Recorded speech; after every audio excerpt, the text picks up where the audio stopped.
Haunting therapy session revealed. The first time I played back my therapy session, I thought the static was just bad reception. But then, between my voice and my therapist's gentle reassurances, another sound slipped through, a faint, desperate whisper. I almost convinced myself it was nothing, until the next session, when the whisper grew louder, shriller, as if it was fighting to be heard. My therapist's eyes never left mine, her lips moving in time with her notes, but the voice on the tape didn't match hers or mine. It repeated the same phrase, over and over, "Don't listen to her."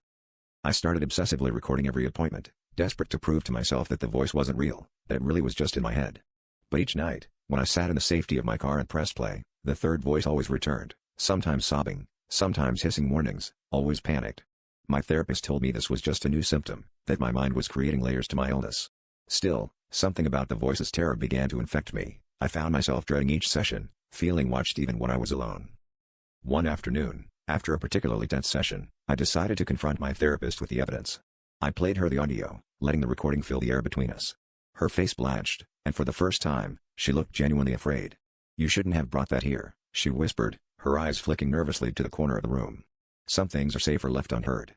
The lights flickered, and the room seemed to shrink around us, the temperature dropping as the third voice erupted from the speaker, louder than ever. "She's not what she seems."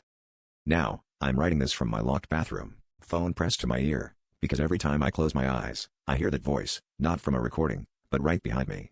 My therapist hasn't returned my calls, and her office is empty, the blinds drawn tight. But I keep listening to the last recording, over and over, trying to make out a single word in a sea of desperate pleas. Tonight, the voice finally stopped begging. Instead, it started laughing, and now I'm terrified to hear what comes next.